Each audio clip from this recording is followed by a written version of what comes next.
Salut tout le monde, j'espère que vous allez bien. Je vous retrouve aujourd'hui sur ma chaîne pour un nouveau tuto DIY.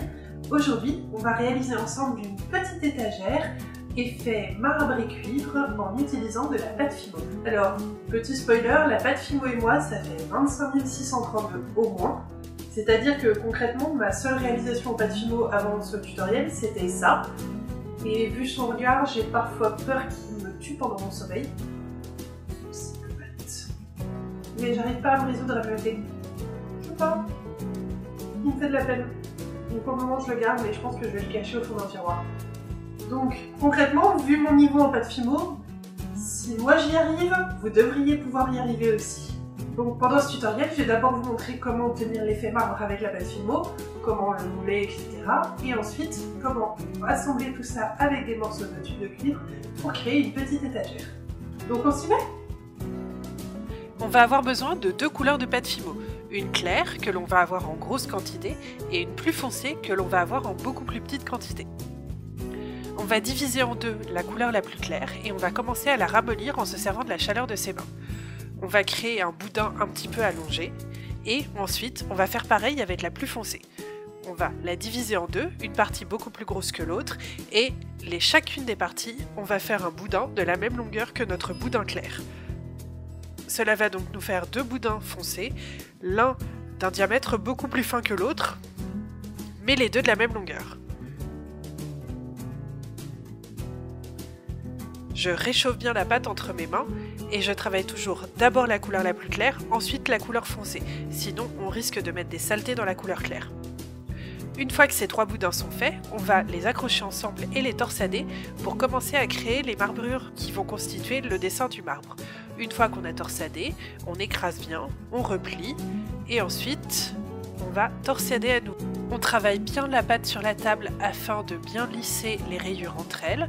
On continue à torsader, puis à rouler la pâte sur la table, la replier, jusqu'à ce qu'on obtienne un résultat suffisant. Cela peut prendre plusieurs minutes tout de même, et petit à petit, la couleur la plus foncée va commencer à se mélanger à la couleur la plus claire. Moi j'ai utilisé du blanc et du noir, mais libre à vous d'être créatif sur les couleurs. Attention à ne tout de même pas trop en faire, sinon vous allez vous retrouver avec un gris uniforme. Une fois que les marbrures vous conviennent, on va prendre la deuxième partie de la pâte claire et on va la malaxer pour obtenir la même chaleur et donc la même texture que le reste de pâte que l'on a.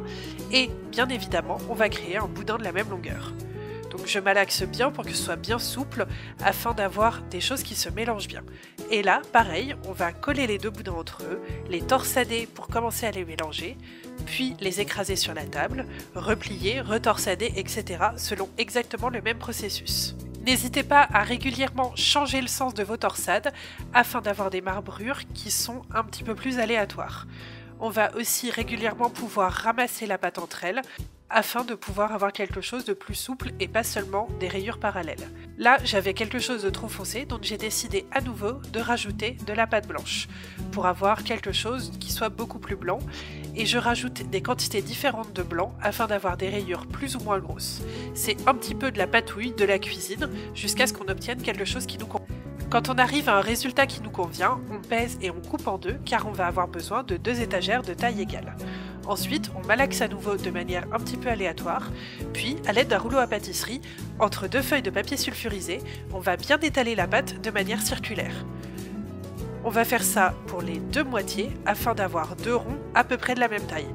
Mais ne vous inquiétez pas si vos ronds ne sont pas parfaits du tout, on s'en fiche car de toute manière on va après les recouper afin qu'ils soient exactement de la même forme et de la même taille et d'avoir quelque chose de bien géométrique.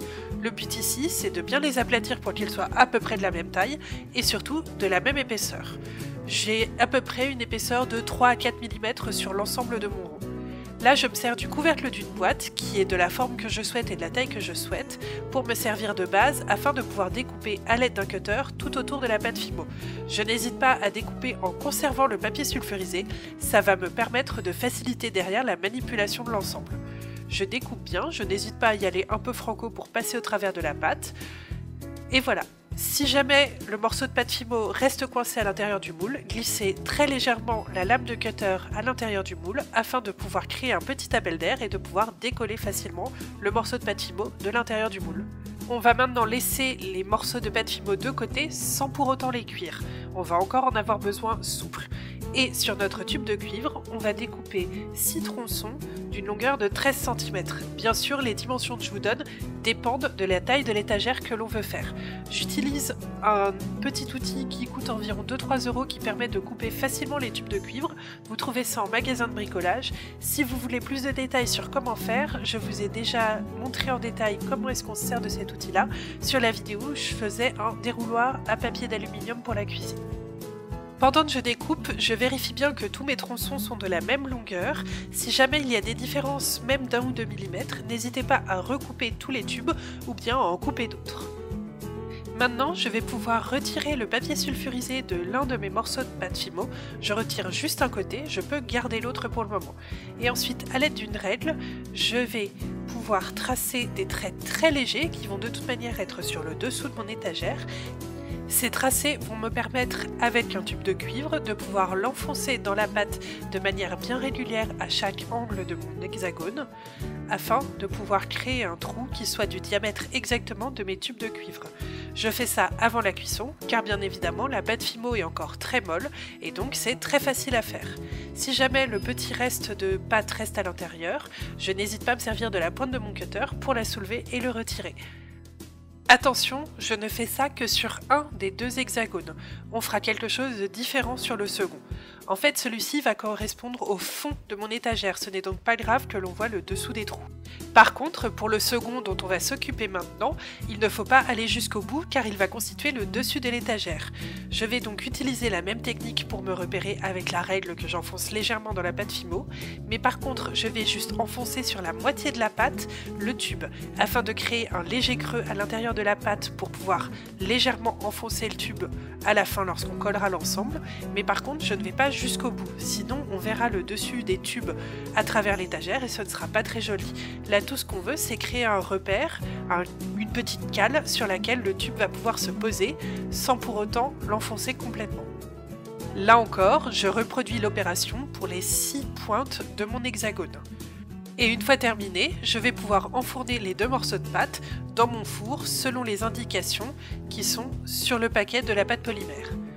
Je fais bien attention en les sortant et lorsque les morceaux de pâte polymère sont encore chauds, je vérifie que mes tubes de cuivre passent toujours à l'intérieur. Je n'hésite pas à forcer un petit peu, la pâte est encore un petit peu souple tant qu'elle n'est pas refroidie. Et d'ailleurs, pour éviter qu'elle ne gonfle ou qu'elle ne se courbe lorsqu'elle refroidisse, je mets sur le dessus des morceaux de pâte encore chauds, des poids qui vont me permettre de les refroidir bien à plat. Une fois que c'est sec et refroidi, je peux enfin enlever le papier sulfurisé et j'ai donc 2 hexagones bien plats. Je n'hésite pas à retirer les petits morceaux en trop avec un cutter si nécessaire et ensuite je passe un petit peu de papier de verre d'un grain assez fin sur les côtés pour rendre tout ça bien propre, enlever les petites aspérités qui peuvent y avoir et aussi pour avoir des angles bien nets. C'est toujours plus joli d'avoir des angles nets lorsqu'on fait quelque chose qui est géométrique. Et maintenant, je vais vernir avec un vernis brillant mes 2 morceaux de pâte polymère afin d'avoir un rendu qui soit le plus proche possible du marbre. Je pense bien à vernir aussi les côtés et le dessous de chacune des pièces. Une fois le vernis sec, on va poser les 2 morceaux de pâte polymère sur une feuille de papier, vérifier une dernière fois que nos tubes de cuivre passent bien dans nos trous correctement. Si jamais ce n'est pas le cas, vous pouvez faire un petit rouleau de papier de verre et le passer à l'intérieur des trous jusqu'à ce que vous ayez gagné quelques millimètres. Prenez de la colle forte et sur le morceau de pâte polymère dont les trous passent totalement au travers, mettez de la colle à l'intérieur de chacun des trous en évitant d'en mettre trop sur la surface de la pâte polymère. Puis, venez prendre chaque tube de cuivre et le glisser dans l'un des trous jusqu'à ce que vous cogniez la table sur laquelle est posée votre feuille. Si vous avez mis une feuille, c'est pour éviter de mettre de la colle qui va être repoussée par les tubes sur votre surface de travail. Cela va éviter d'avoir des coulures un petit peu sales aussi. Faites bien attention à ne surtout pas mettre de colle sur la surface de la pâte polymère. Le but, c'est vraiment de coller l'intérieur. Vérifiez bien que la colle que vous utilisez est adapté à l'usage sur du métal. Sinon, vos tubes de cuivre vont finir par se décoller. Ils sont normalement bien bloqués par la pâte polymère, mais on ne sait jamais. Ensuite, mettez un petit peu de colle sur chacune des encoches que vous avez fait sur le 2e morceau de pâte polymère. Là encore, faites attention à ne pas en mettre trop, mettez-en uniquement dans les creux. car la colle risque de faire des traces très visibles tout de même. Donc soyez minimaliste au niveau de la quantité de colle, vu qu'on a fait des encoches, il n'y a pas besoin d'en mettre beaucoup pour que tout soit bien coincé. Et ensuite, maintenant on va poser le deuxième morceau de pâte polymère par-dessus des tubes de cuivre, en prenant bien garde à aligner les tubes de cuivre avec les encoches qui sont faites. N'hésitez pas à retourner l'ensemble de l'étagère afin de bien pouvoir caler les tubes de cuivre à l'intérieur de leurs petites encoches. Normalement, tout va bien s'aligner comme il faut, et ensuite vous pourrez laisser sécher la colle sans aucun souci. Tant que la colle n'est pas encore sèche, vous pouvez encore faire pas mal de petits ajustements. Faire glisser légèrement les tubes de cuivre à l'intérieur des trous pour bien tous les aligner avec le bas de la pâte polymère, bien vérifier qu'ils sont tous bien parallèles les uns avec les autres.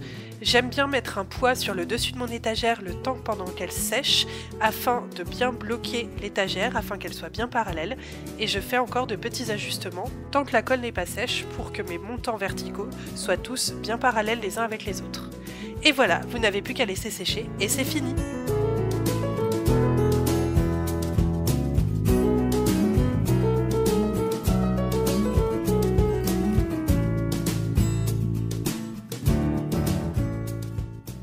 J'espère que ce nouveau tuto vous a plu. Si c'est le cas, vous pouvez laisser un pouce vers le haut, me laisser un commentaire juste en dessous et vous abonner à la chaîne pour ne pas rater d'autres vidéos. Et vous pouvez aussi et surtout partager la vidéo sur les réseaux sociaux, c'est ça qui fait vivre la chaîne.